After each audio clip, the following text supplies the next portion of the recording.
So we're about to put the rollers back in the clutch. I got all my parts, but I've learned so much in the last little while, and I need to share this with you because this is very, very good information. So on my last video, I drilled on the one side and I pushed the pin out. The other side I couldn't. I busted a drill bit. Well, just before we started this video, I decided to be brave here, and what I ended up doing is I could see where the stud came through on the clutch, and I took the Dremel and I gouged out where I think the hole should be, and I drilled this thing out 1/8 of an inch to see if I can, get real lucky and get on dead on the other side and punch the broken drill bit out. Well, Lord and behold, I have been very lucky. So now I have basically two 1/8 inch holes that go from side to side of the clutch, and I've been able to punch the pins out. So I'm very happy that I got the clutch in that state. But here's the learning. This is a 213 Expedition. I'm not too sure about all the 213s, but I'm pretty sure that most of them are, but definitely the Expedition. The pin is 18 millimeters, so 3 by 18 millimeters. So it's about 3/4 inch pin. They're not drilled through. I ordered pins for my inventory when I do my 215 Summit. It's got 30 inch pins versus 18 inch pins. I read on Talk some guys saying they were able to punch the pin right through. Well, here's the interesting thing. If I take a stick here, push it through. Actually, I'll do it the other way around here, it'll be better. Put it in here, push it through, put it flat, mark it up. There you go. So basically, this is how deep or how thick the clutch is. This is a 30 inch pin. So I haven't taken my 215 apart, but if this is the pin for the 215, that's how thick the clutch is. My guess is the 215 is going to be a piece of cake. Pulling these pins out, you won't have to pull them out, you'll be able to punch them out.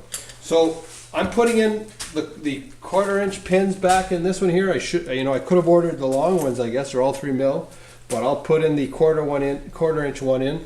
And I put a little dab of Loctite in. It won't matter, because if this clutch ever needs to be taken apart again, all you'll need to do is punch it right through. So lesson learned, and a very good lesson. The other thing I learned on Talk is that I've read that some guys are saying when you take these studs out, remember what side you took it out.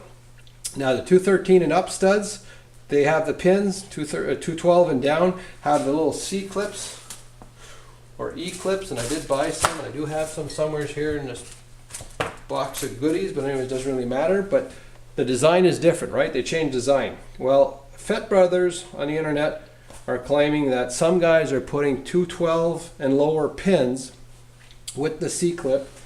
Not recommended by Skidoo, but they're putting those in these clutches. So if you're really stuck, you could use the other pins. And so what that means is I'm going to order some of these. I want to see what these things look like.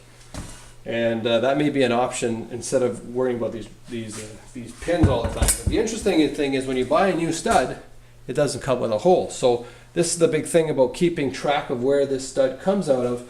And when I read about that, they said, make sure you know what side you pull it out of. It only made sense because you're going to tighten this thing and torque it down to, I think it's 15 pounds, and you want that hole to line up perfectly with the hole in the clutch so you can slide the pin in. Well, I was really curious to see, well, what are the new pins going to look like? Well, the new pins don't have a hole. So what you need to do, and I don't have the service manual, if I did, I'm sure it would say so, you need to put in the new pins, and it comes with Scotch grip, but you need to put the new pin, torque it, and once it's torqued, you need to re-drill your pivot hole and re-put the pin. Big pain in the butt as far as I'm concerned, but that's the way it is. So that's what we're going to do on this clutch. We're going to put these new studs in, new rollers, re-drill, and then re-put in these 1/4 inch pins, and these rollers should be done. And the next time we want to change them, we'll be able to punch them right through, pull these studs out, and change the rollers. So let's get at it.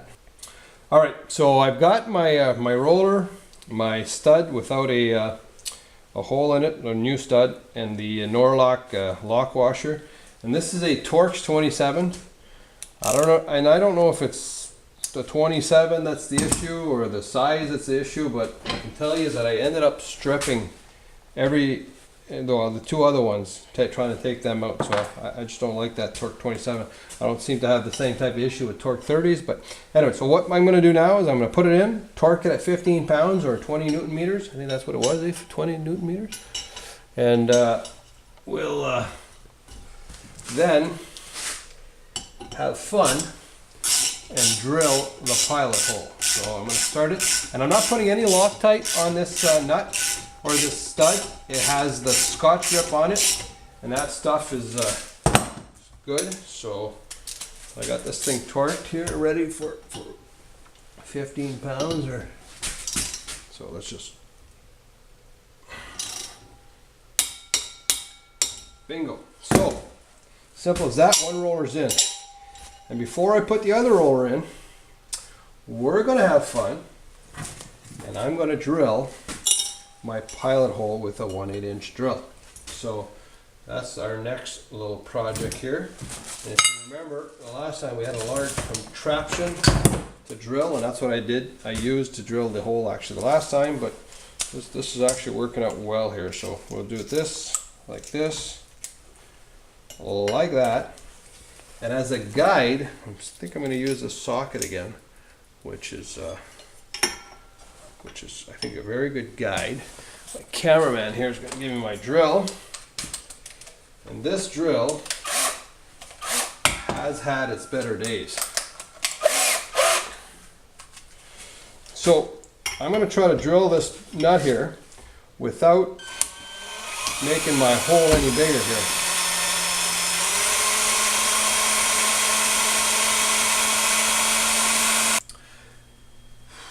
Okay, after hours and hours of drilling and breaking drill bits, I got a bag full of broken drill bits, we finally made it. So I'm going to put the pin in, and I'm going to tap it in here, see how well I made out here. You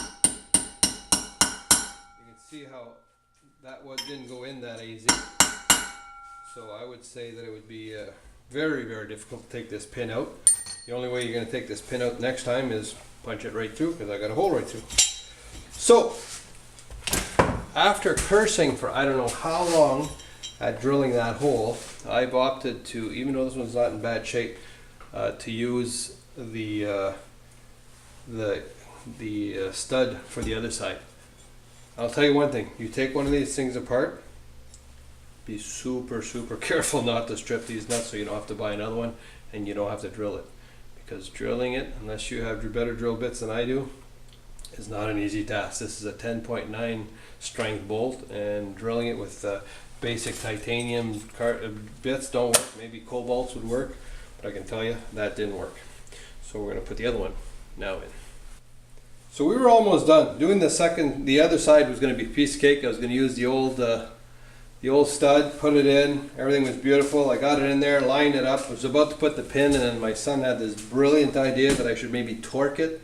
And I told him I shouldn't, because I had everything lined up and I most likely couldn't turn it half a turn. But he still set me up and gave me the torque wrench, and I turned it and I stripped the head. I don't want to share everything I said, but I can tell you I was sweating trying to figure out how I was going to turn this bolt out. Because it was past the hole. I had to beat it with a cold chisel to get it out. I finally got it out. And then I said, great, now we're going to spend the rest of the evening breaking more drill bits and trying to drill this stud. But luckily, this second stud was very, very easy. And I want to share with you what I done, just in case you got to buy a new one and drill it. I just put a nut on it so that I would have some support. And using a very, very small drill bit, I believe they were, I'll tell you exactly how big they were, 5/64. So using a very, very small drill bit, 5/64, I sat there with my hand drill, slowly drilled, and I managed to drill the hole with, I used about 4 or 5 of these, because as they would get dull, I would change them. And then I took my 1/8 inch drill and it drilled right through. So it was actually a snap. So I spent about, I don't know, about an hour and 20 drill bits trying to drill the other one, and it didn't take me long to do this. And by the way, what I did is I set it in, I torqued it, I used a center punch, I punched where I needed to drill on the nut, or on the bolt, or the stud. I took the stud out, and I drilled it on the bench. So let's put this together, and I'm not about to take any more recommendation or idea from my son. I'll do it on my own.